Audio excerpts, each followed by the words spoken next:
ラムネス守護騎士を呼ぶんだみや。よし。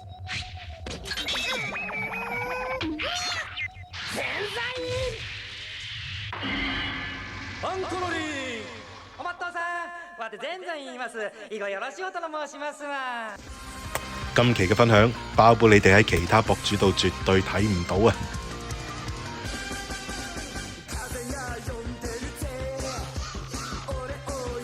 今期要同大家分享嘅就係呢隻拜託我自己好友 SD 文歷經5、6年嘅苦難，終於都改造完成嘅 NG 騎士 Q 極變形善太。睇過我往期視頻嘅都知道啦 ，Bandai 喺1990年推出嘅呢套 NG 騎士 Q 極變形系列，當年只推出咗8大守護騎士當中嘅5隻，想得到呢隻喺動畫第20話先至由納姆尼復活出嚟嘅第8隻守護騎士善太，就要好似紅色嘅人馬阿森咁，喺原有嘅玩具基礎上改造出嚟。出嚟行最緊要朋友多啊！包括之前嘅阿森同埋今期要同大家分享嘅善太，都係交俾我膠圈入邊嘅好友 BB 戰士界嘅改造達人 SD 文，用翻 Bandai 西龍同埋西太郎嘅套件改造出嚟。首先要將西太郎嘅主體由藍色改成綠色，背包嘅2個炮口移植咗 MG 全裝備獨角獸嘅加特林炮頭，手臂兩邊嘅槍頭亦都係移植嘅零件，嚟自於 BB 戰士382號嘅沙薩比。頭頂嘅零件就係通過 3D 建模打印出嚟之後，再翻成 GK 件嚟確保零件強度。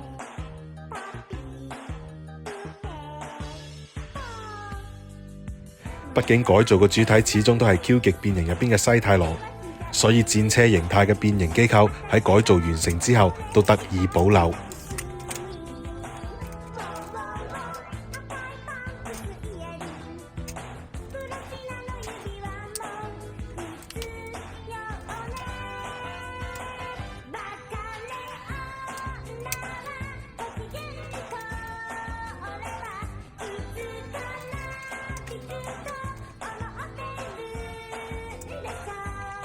你都咪話，改造完成之後，我覺得善太嘅戰車形態會比西太郎嘅更加型仔。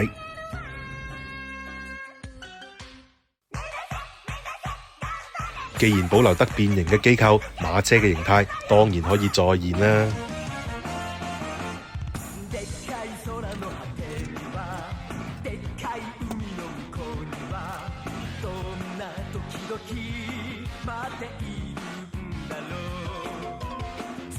擺埋皇后四郎喺後邊就更加無敵啊！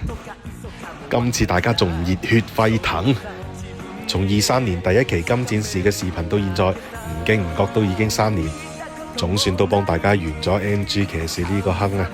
後續再同大家分享乜嘢好玩嘅老玩具，下期再見啦！